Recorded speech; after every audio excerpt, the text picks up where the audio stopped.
बोलिए सच्चिदानंद भगवान की जय।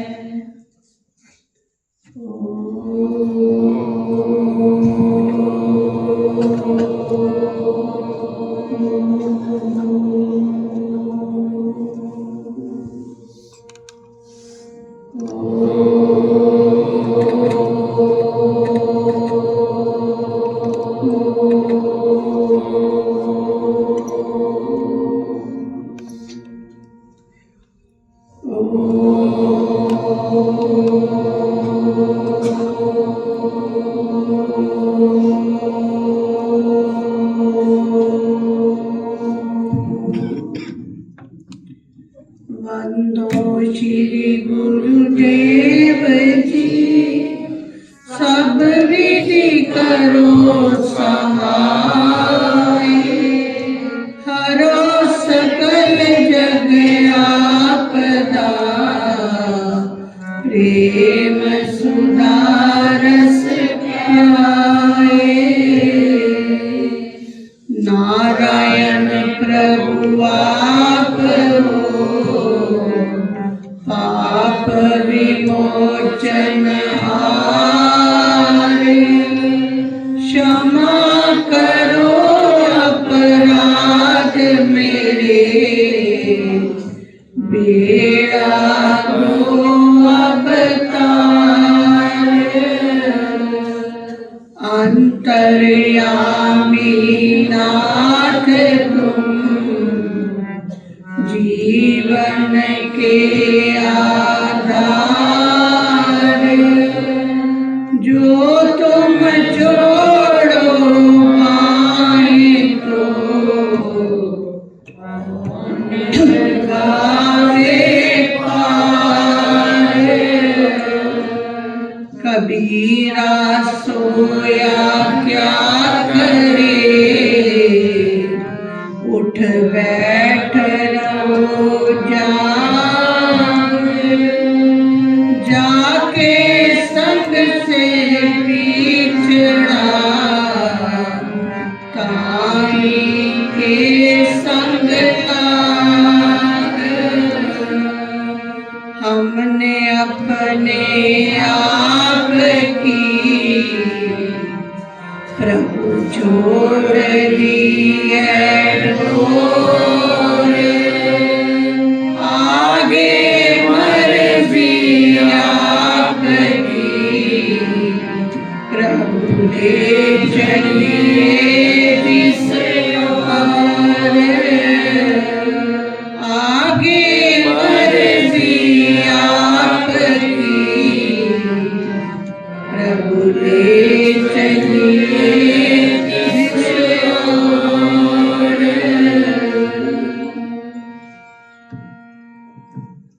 धर्म प्रेमी सज्जनों, हम सब महाराज जी के श्री चरणों में सत्संग का लाभ उठा रहे हैं और अपनी अंतरात्मा को संतुष्ट करके जीवन चलने का मार्ग ले रहे हैं। इसमें सारे पहलू आ रहे हैं। स्वामी जी की कथा आज बड़े आनंद की थी कि कैसे भगत को भगवान कैसे संभाल लेते हैं। हर परिस्थिति में जब वो निश्चय कर लेता है कि मुझे अच्छे मार्ग पर चलना है, तो कैसे संभाला भगवान ने, सुनकर आज बहुत ही आनंद आया। इसी प्रकार भगवान हम सबको ये शिक्षाएं दे रहे हैं, उपदेश दे रहे हैं। ये तो लेने वाले के ऊपर है, हम उसको कितना ग्रहण कर रहे हैं, क्योंकि सबका अपना अपना पात्र है, अपनी अपनी योग्यता है, अपनी अपनी समझ है। उसके अनुसार हमारे पात्र में कितना पड़ रहा है ये तो प्रभु जानते हैं, लेकिन यहाँ पर बैठना भी एक बहुत बड़ी अपने आप में उपलब्धि है। प्रभु के चरणों में बैठना ये भी हमारे सौभाग्य की बात है कि हम पूर्ण सतगुरु के श्री चरणों में अपनी हाजिरियां लगा रहे हैं। मैली वाले संत बड़े शीला जी एक भजन बोला करते थे, पंजाबी में बोलते थे, ए संत विचोले रेखा विच मारन वेखा। तो पंजाबी वाले तो समझ गए होंगे। तो इसका अर्थ ये है कि जो हमारी कर्मों की रेखाएं बन जाती हैं, जिसमें हमें कुछ ऐसे कर्म होते हैं जिससे हमें प्रभु कैसे बचाते हैं। तो मेखों का अर्थ है कील, कील से वो उसको वहाँ पर स्टॉप कर देते हैं, उसके दो भाग कर देते हैं, ताकि जो मेरा भगत है, जो मेरी शरण में आया है, सदा ही उसकी रक्षा होती है। तो ये काम संतों के पास होता है, और ये जो कमाई होती है ये भी पूर्ण महापुरुष ही कर सकते हैं कि रेख में मेघ मारने की।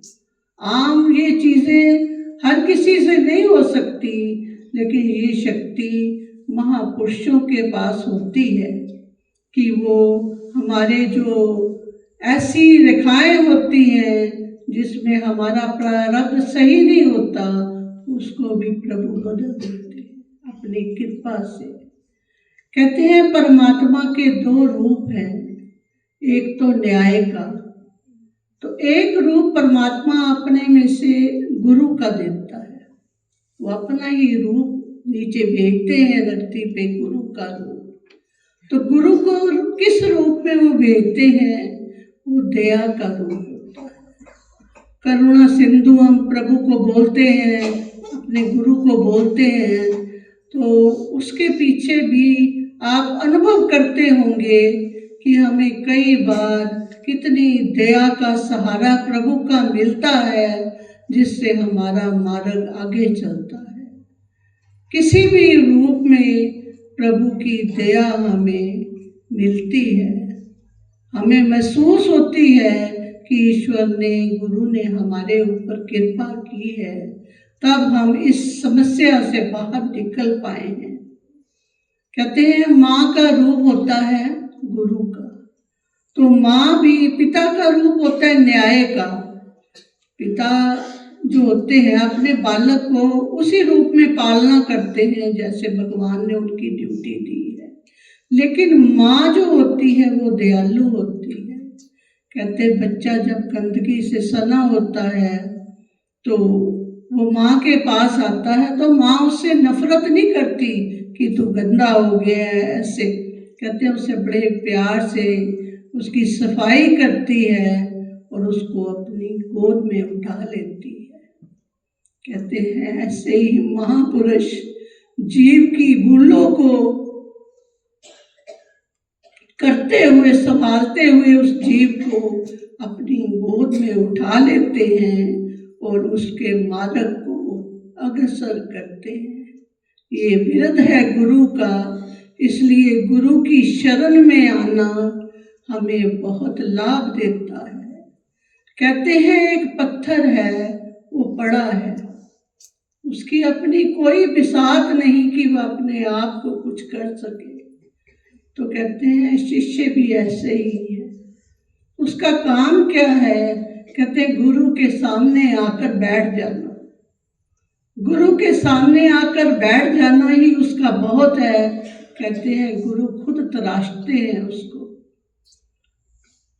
गुरु उसको खुद तराशते हैं और उसे एक ऐसा भगत इंसान बनाते हैं अपने वचनों द्वारा, अपनी कृपा द्वारा, अपनी दया द्वारा उसको संभालते हैं। क्योंकि ये गुरु का विरध है कि अपने शिष्य को, अपने भगत को, जो भी उनकी शरण में आया है, वो उसके ऊपर अपनी दया बरसाते हैं।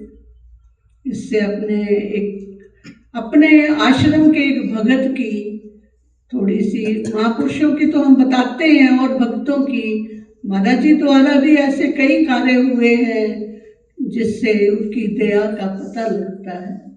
शिमला से हमारे एक सत्संगी परिवार है, वो बहुत ही श्रद्धालु हैं। इस वक्त उसकी शाखा काफ़ी बढ़ गई है।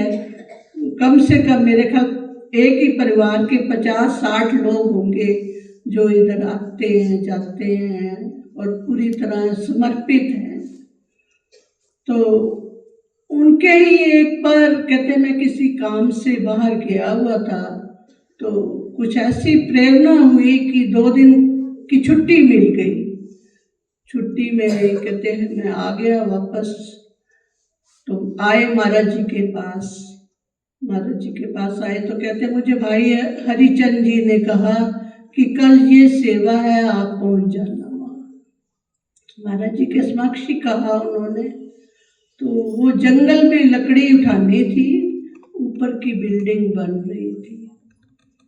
तो कहते हैं कि मैं चला गया जैसे मुझे आज्ञा हुई।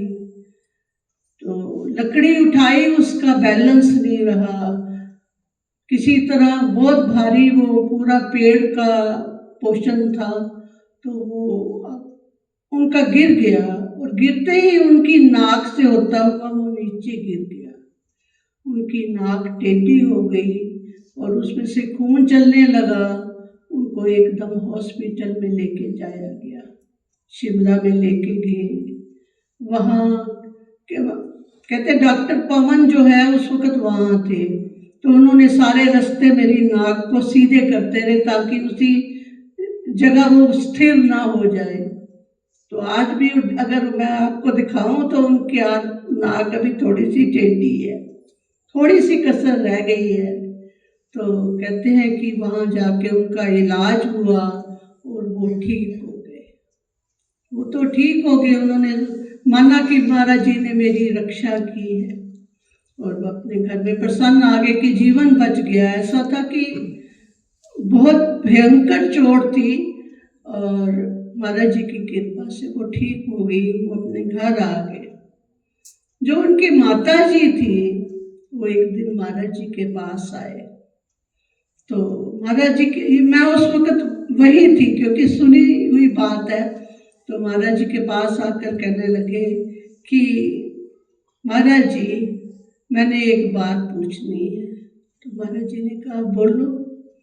कहते हैं कि नारायण आया था सेवा में, उसने बड़ी श्रद्धा से अपनी सेवा में लगा हुआ था, तो उसको इतनी चोट क्यों लगी। महाराज जी ने काफी टाल मटोल की, जैसे महाराज जी का सा हमारे स्वभाव ही था कि वो बहुत सहज ही कोई बात बताते नहीं थे, वो पहले हर बात को टालते ही थे ताकि उनकी महिमा का बखान ना हो जाए। इसलिए वो इस बात से हमेशा ही बचते थे कि मेरा कहीं भी वो ना बने। तो कहते मैं तो पूछ के ही रहूंगी कि ऐसा क्यों हुआ। महाराज जी आप बताओ नारायण को चोट क्यों लगी। तो कहते हैं महाराज जी कहते तो सुनना है तो फिर सुन। इसका मारू केस था, इसको ऐसी चोट लगनी थी कि बचना ही नहीं था। ये तो सेवा में लगा हुआ था, सेवा के प्रताप से इसका जीवन बच गया। थोड़ी सी चोट में इसका भुगतान हो गया कर्म का, लेकिन ये मारू केस था। जब तक मुझे याद है, अभी उन्होंने पंडित जी से भी पूछा, उन्होंने भी ये बोला कि आपका मारू केस था। तो इस प्रकार संत कैसे दया करते हैं हमारे ऊपर, अपने भक्तों के ऊपर कैसी संभाल करते हैं उनकी, कैसे कैसे। इसके ऊपर और भी 2-3 चीज़ें हमने कई बार देखी हैं, और भी बताने वाली हैं, लेकिन ये जो हुई है अपनी आंखों देखी घटना, महापुरुषों ने दया की, कृपा की और आज वो स्वस्थ यहाँ बैठे हैं, सत्संग सुन रहे हैं। तो ऐसे हैं हमारे महाराज जी की कृपा। अपने आप को सदा छुपा कर रखते थे, बड़ी कृपा की हुई है उन्होंने भक्तों को। संसारी भी सब कुछ दिया हुआ है और परमार्थ तो बनाया ही। बोलो सतगुरुदेव। सीताराम सीताराम सीताराम सीताराम सीताराम सीताराम सीताराम सीताराम सीताराम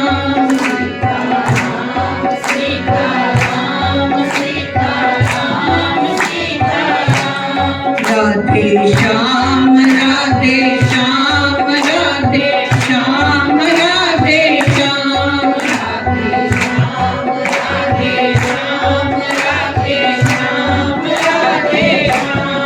राधे श्याम राधे श्याम राधे श्याम राधे श्याम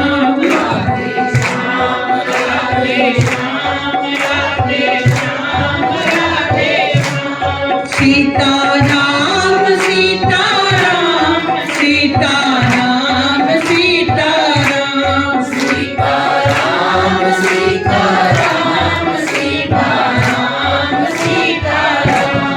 सीताराम सीताराम सीताराम सीताराम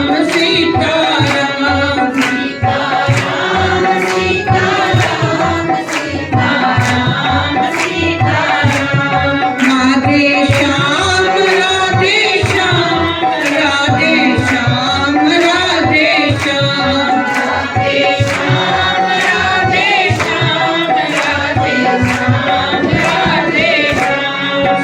सीताराम सीताराम सीताराम सीताराम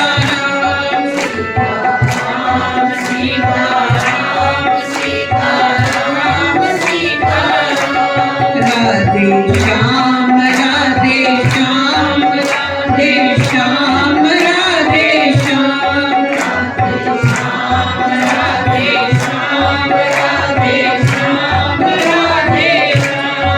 सीताराम सीताराम सीताराम सीताराम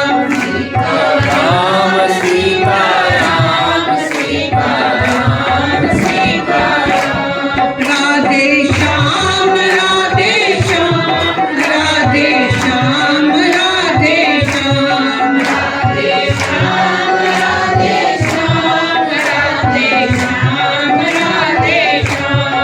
सीताराम सीताराम सीताराम सीताराम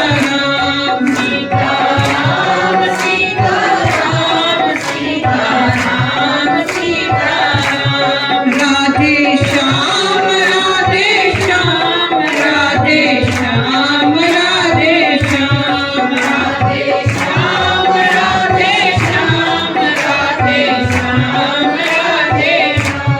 सीताराम सीताराम सीताराम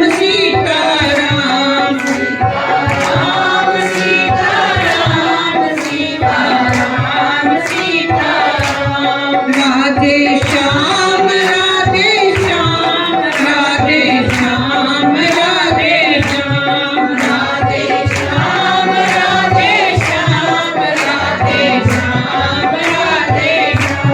सीताराम सीताराम सीताराम सीताराम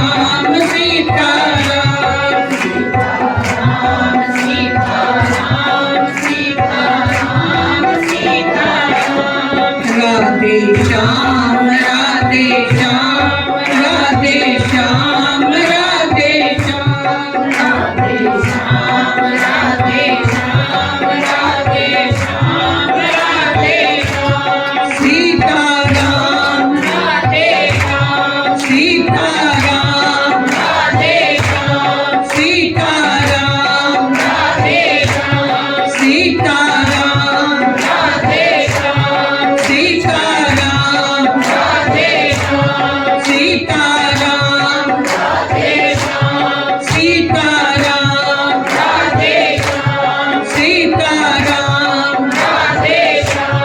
सीताराम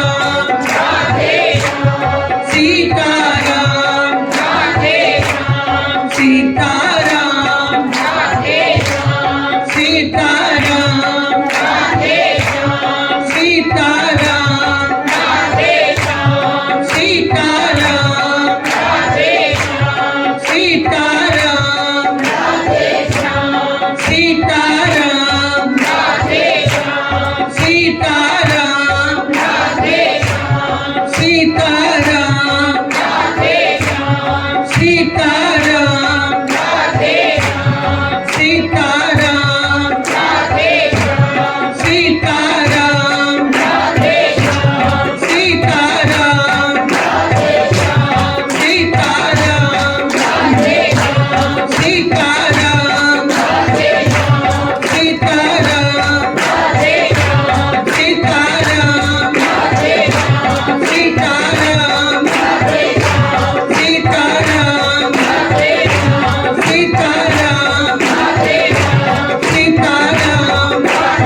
सामने आ गया।